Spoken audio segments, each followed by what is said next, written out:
Question is, how did my playing style develop? And I will say that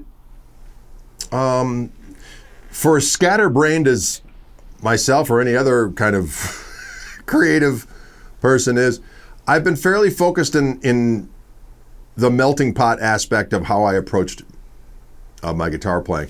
And I always looked at my guitar playing as the centerpiece for my original music. So it wasn't like I was putting all this stuff together because I wanted to be a sideman or a utility guy. Not that I didn't think I probably need to do some of that along the way. But when I remember, when I first started learning stuff, I heard things that struck my ear.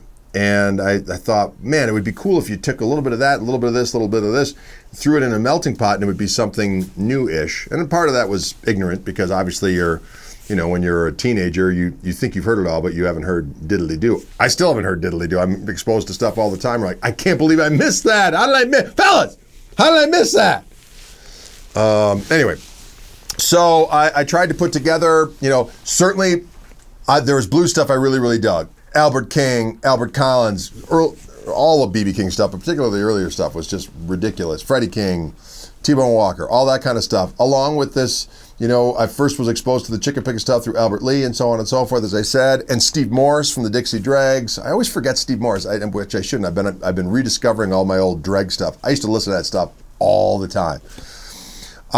Anyway, so my idea was, and then I was a huge Hendrix fan. I love funk stuff. I love some jazz stuff. So my thought was throwing it together, and kind of the person that I looked to as a good example of who threw his influences together in a cool fashion was Jimmy Page, obviously, the Zeppelin. That was an idea of, there was a band that put together stuff in a unique fashion and rocked, because I like to rock. I mean, I love doing bluesy stuff and R&B and funk, as I said, jazz, chicken picking, all that kind of stuff.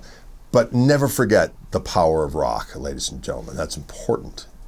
You must know how to, that's my feeling. So my style was all a melting pot. So whenever I would get into somebody, I would kind of hyper-focus on somebody, I remember I saw the Allman Brothers, and I knew that Duane Allman was, a huge influence on all these different people. And I heard a little bit, but I kind of, again, because of my generation, I for all intents and purposes, I was born in 1966. I should have been a Van Halen metal guy, but I wasn't, because I was the youngest of 7 kids, and I was exposed to all of this music of the baby boomers, and so I was more into that stuff.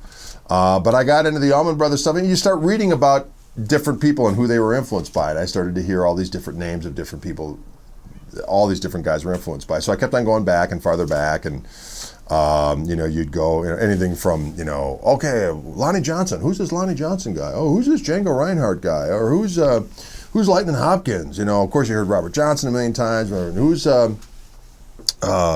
Robert Lockwood? Who are these? And I would just kind of get these little set. Oh, who's this guy? I like that Blind Blake guy. That kind of I got into Bloomfield, and Bloomfield had this record where he was doing a bunch of acoustic stuff and playing some Blind Blake. Oh, Blind Blake, hey, that's cool. What's that all about? Or who's this Gary Davis fella?